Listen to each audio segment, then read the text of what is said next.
Now the question is, at this very moment, there's a certain amount of experiencing happening in your consciousness. The actual experience of this, our session here, and perhaps some thoughts come and go about what you're going to have for dinner tonight, or what you will have to deal with tomorrow, or something that happened yesterday, or whatever it may be, the complex problems of your life. Perhaps they're so complex that they don't even allow you to be fully present with this session. And your mind is saying, yes, but I have bigger problems than this. I really should be concerned with that. I should solve those first. Then I can be engaged in spiritual awakening, but I have to solve my problems first. There's so many. Of course, that's not how it works. So you allow this experience to be there, and you become aware of that space that underlies all experience. And that is presence. Stillness is sometimes call it stillness.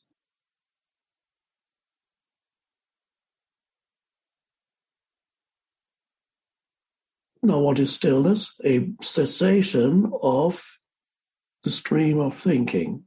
Stillness does not depend on external noise or absence of noise.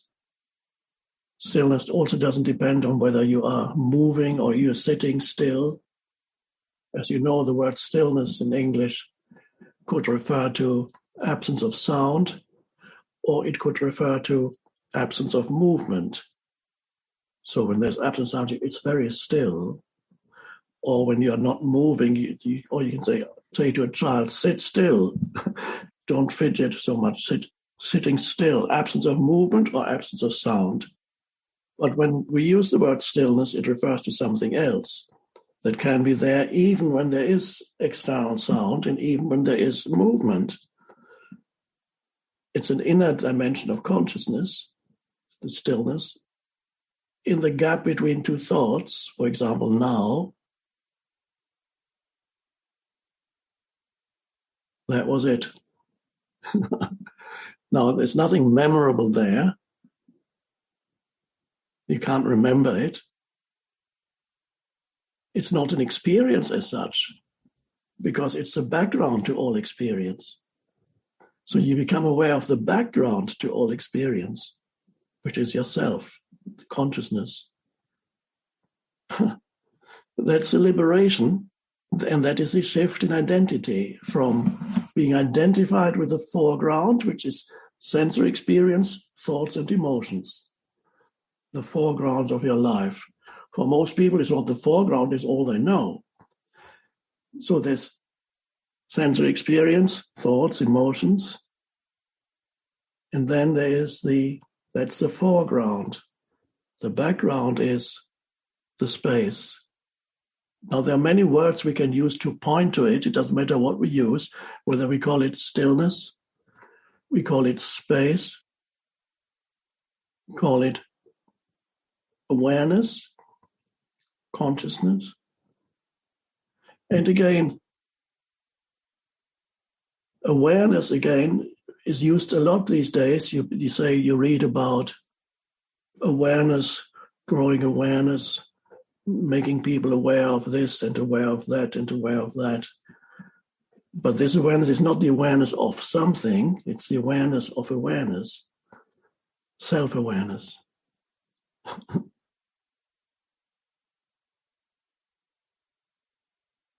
A silent but alive sense of spaciousness. For example, now.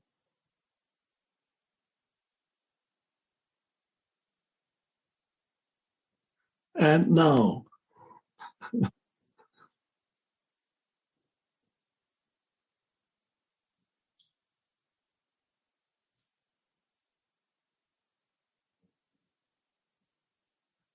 discover that it's not that difficult to be aware of awareness.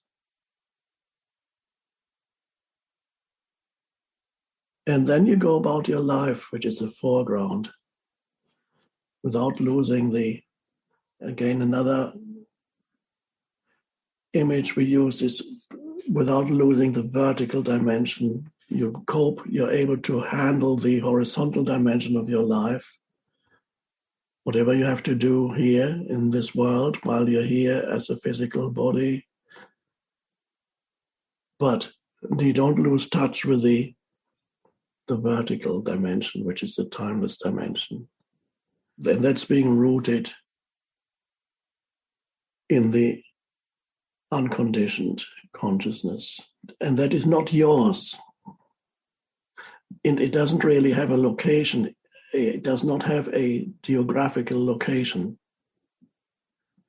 Although I sometimes use the term your consciousness, it's not really yours. Because even for the moment I say your consciousness, language has created already a duality.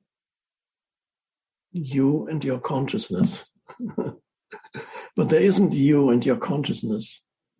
You are consciousness. You don't have it. And it's not something that happens to you. But when we use language, inevitably duality arises. And you have to look beyond that. Otherwise you start questioning and say, okay, my consciousness. Who am I without the consciousness? Nothing. You are consciousness. You don't have it. Now, what happens when you approach the end of this incarnation and you can't remember things very clearly anymore, in some cases? You might even lose your memory, and for a little while, it can be good. People, for example, people suffer from conditions like Alzheimer's, and the personality seems to dissolve. They don't remember who they are anymore. They don't recognize anybody anymore. There's sometimes a temporary length of time period when this process happens, known one or two cases, where somebody used to be very unhappy all their life. And then she began to develop memory loss. For a certain time period, she became suddenly very happy because she couldn't remember her problematic self anymore. But then that she lost that also. So what happened there? Is that evidence that the brain produces consciousness? There's a relationship. Now, most people still, and this is why there's such fear of death, because we've been conditioned by our culture to believe that all there is matter. Our entire reality is based on matter. It goes down to the atoms and even subatomic particles. But still, so those would be the building blocks of matter. There's a general belief that there's nothing but the universe is physical. It's material. Of course, yes, there are religious people who still believe that there's something that survives. But many people don't have that belief anymore because they have another belief. And that other belief is another form of religion. There's only this, there's only that. And when this physical form, I disappear completely. But what I are you talking about? What is the I that disappears completely?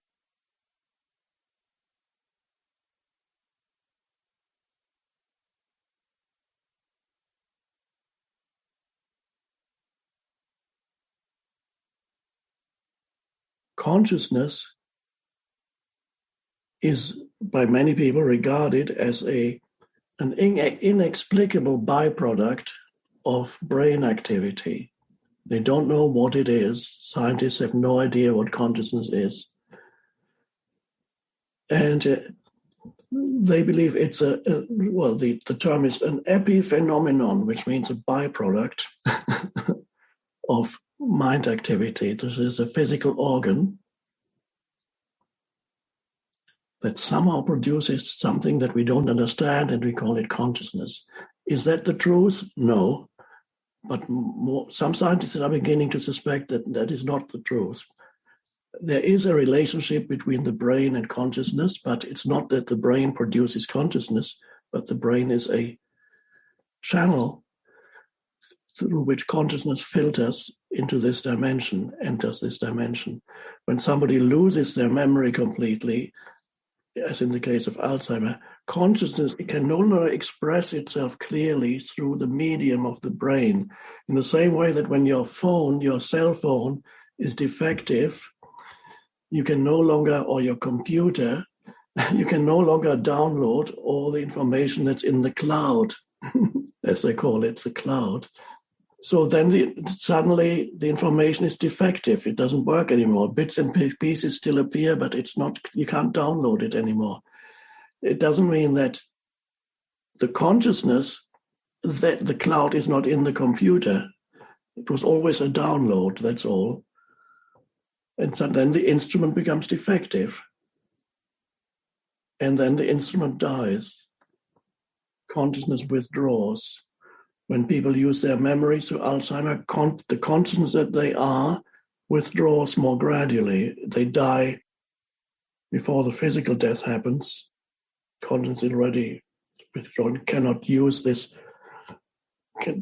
brain as a channel anymore.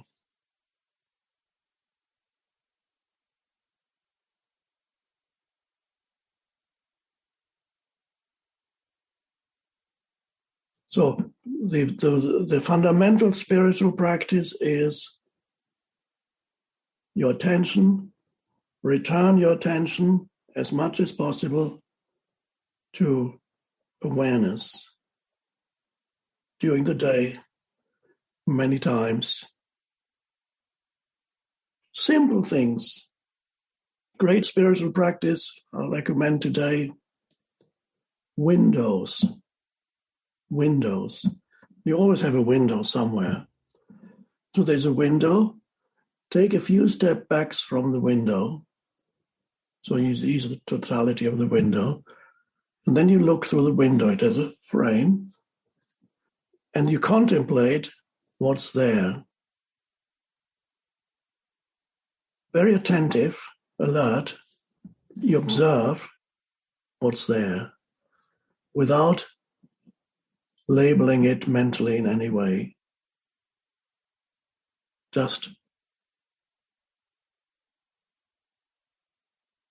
And as you do that, and if a label unconsciously arises, just let it go, it's unimportant. So you're practicing perception and experience without naming it. Amazing spiritual practice, the ultimate spiritual practice.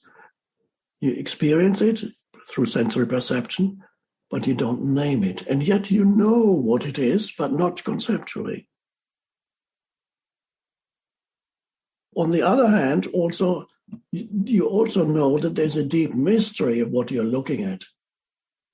And you know every conceptual knowledge is ultimately fairly meaningless, although you need it in this world.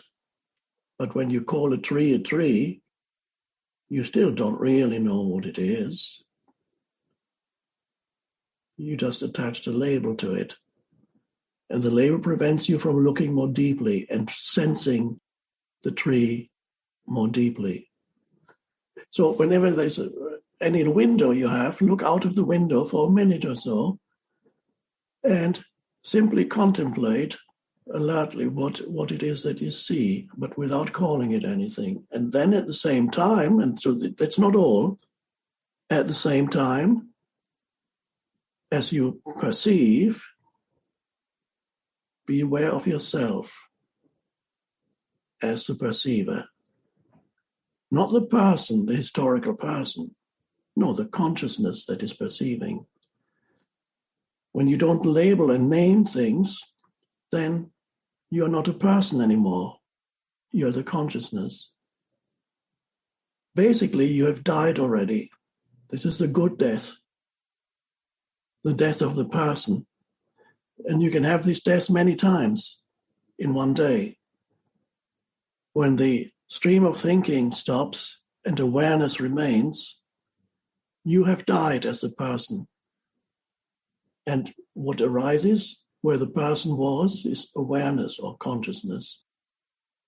And then the person suddenly, whoop, reincarnates again and is back a minute later. And then perhaps you die again a little bit later. There's a minute during which the person recedes and awareness arises. Oh, another death. And then you realize the essence of who you are is not anything that you can see with your senses. You start with your senses, and then you sense something deeper that is not sensory perception. You feel it, you sense it. You are invisible. You are an invisible presence. When you die, what remains is just the physical form, and you are gone, and then the form dissolves.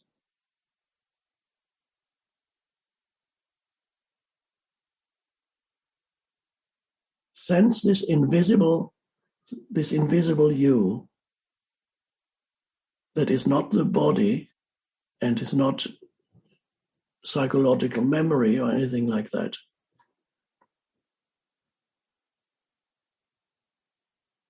That is not a product of brain activity. And there are many accounts of survival of consciousness beyond the physical death. But I'm not too concerned with that because I'm more concerned with realizing the consciousness here and now. And when you realize that, then the fear of physical death diminishes and disappears.